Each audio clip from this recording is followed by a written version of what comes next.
Assalamualaikum warahmatullahi wabarakatuh. Halo teman-teman semuanya, selamat datang di video kami.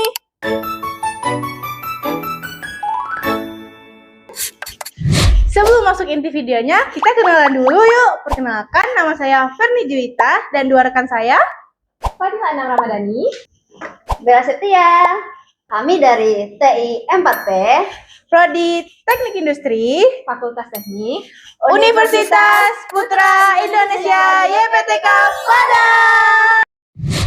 Di video kali ini, kami akan menjalankan sebuah misi khusus untuk tugas UTS Bahasa Indonesia kami, yaitu membedah kesalahan bahasa dalam skripsi kakak tingkat kami. Berdasarkan EYD 5, kami sudah merangkum 10 kesalahan kata yang sering muncul, mulai dari ejaan dan pemilihan kata. Yuk kita bedah sama-sama.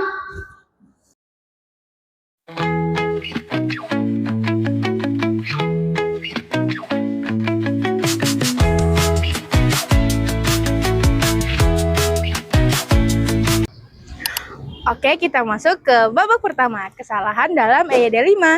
Kesalahan pertama yang paling sering muncul adalah penulisan kata berimbuhan. Yuk kita lihat di bab 1, paragraf 3. Ada kata di spasi akibatkan. Nah, menurut EYD 5, jika imbuhan di digunakan sebagai awalan kata kerja pasif, penulisannya wajib disambung. Jadi, yang benar adalah diakibatkan tanpa spasi. Wajib diingat ya, imbuhan di wajib disambung dengan kata dasar yang mengikutinya untuk membentuk kata kerja pasif. Namun, jika imbuhan di digunakan untuk menunjukkan tempat, arah, dan waktu, penulisannya wajib dipisah ya dengan kata dasarnya.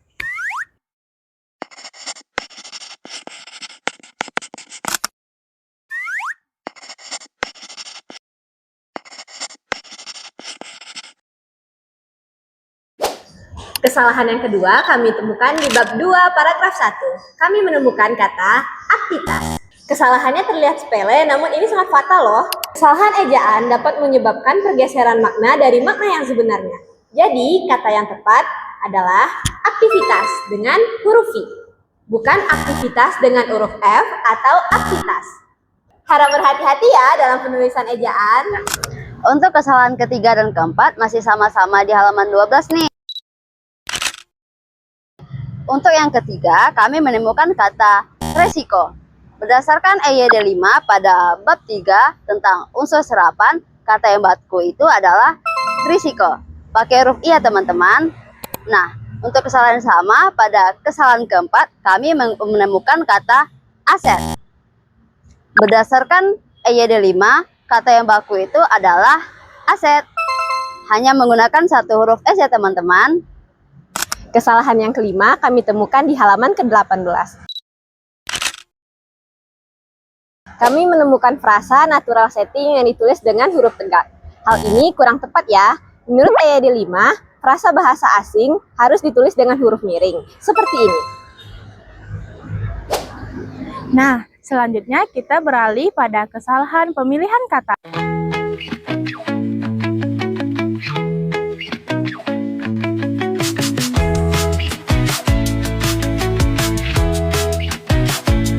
Kesalahan yang keenam berada pada bab 1 paragraf 1. Kami menemukan kesalahan yang paling sering dilakukan yaitu pemborosan kata. Di sana tertulis agar supaya terdapat suatu keadaan. Jadi, kata agar dan supaya itu bersinonim ya teman-teman. Jadi, cukup digunakan salah satu agar kalimat menjadi kalimat aktif.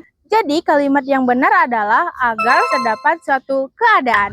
Kami menemukan kesalahan ketujuh pada bab 2, paragraf 2, berupa redundansi. Dalam kaidah bahasa Indonesia, redundansi atau pleonasme merupakan penggunaan unsur kata yang berlebihan, sehingga merusak efektivitas dan kelogisan sebuah kalimat. Fenomena berbahasa ini seringkali muncul tanpa disadari, melalui pengulangan kata bersinonim seperti agar supaya, penjamakan ganda, contohnya para ibu-ibu, hingga keterangan arah yang sudah pasti seperti maju ke depan. Agar pesan dapat tersampaikan secara tajam, komunikatif, dan profesional, bentuk-bentuk mubazir tersebut harus dihindari dan dieliminasi menjadi struktur kalimat yang lugas serta efisien. Kalimatnya berbunyi, guna untuk menunjang produksi. Kata guna dan untuk itu memiliki tujuan yang sama. Jadi, kita cukup pilih satu aja ya teman-teman. Kalimat yang benarnya adalah untuk menunjang produksi. Kesalahan ke-8 kami temukan pada bab 2 paragraf 1. Kalimatnya berbunyi, menurut Purnawijaya 2019 menyatakan bahwa fasilitas kerja memiliki pengaruh. Kesalahan ini merupakan kesalahan yang cukup fatal ya teman-teman.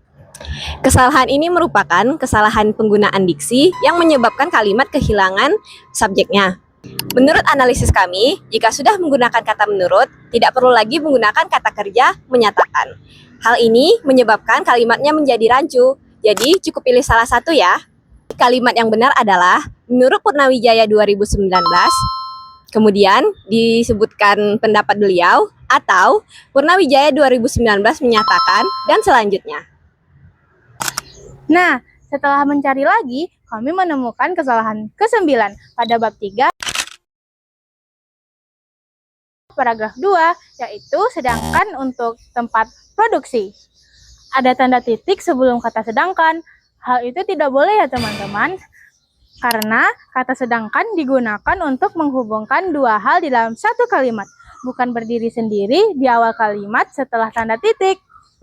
Maka dari itu, sedangkan bisa diganti dengan kata lain dengan tulisan serupa, yaitu sementara itu. Jadi, bunyi kalimat yang benar adalah sementara itu untuk tempat produksi. Untuk kesalahan terakhir kami temukan pada bab 1 paragraf ketiga, yaitu penggunaan kata perinci yang tidak tepat.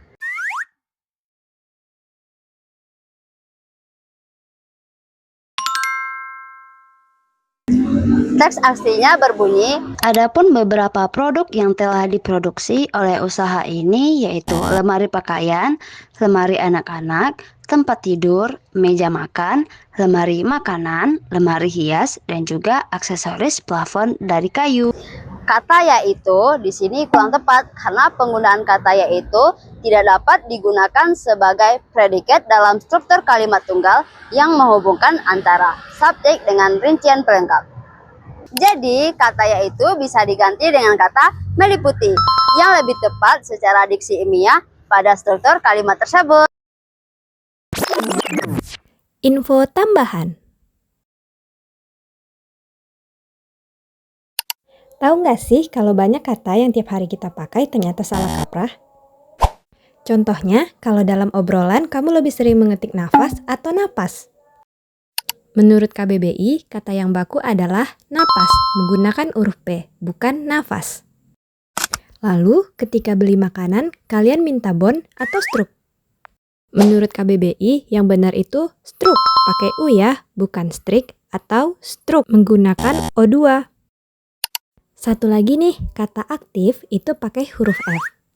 Tapi kalau berubah jadi aktivitas, penulisannya harus pakai huruf V, bukan huruf F. Menarik kan? Gimana? Berapa banyak nih kesalahan yang sering kalian lakukan tanpa sadar?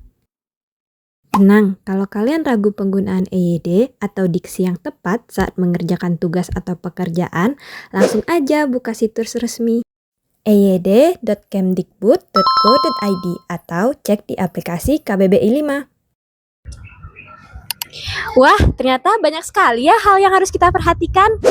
Terlihat sepele, namun ketepatan berbahasa sangat menentukan kualitas karya tulis kita loh. Betul, dengan mengikuti aturan EYD 5, tulisan kita jadi lebih profesional dan pesan yang disampaikan pun jadi lebih jelas bagi pembaca. Demikian video dari kelompok kami untuk tugas UTS Bahasa Indonesia. Semoga bermanfaat dan tetap bangga berbahasa Indonesia. Dah.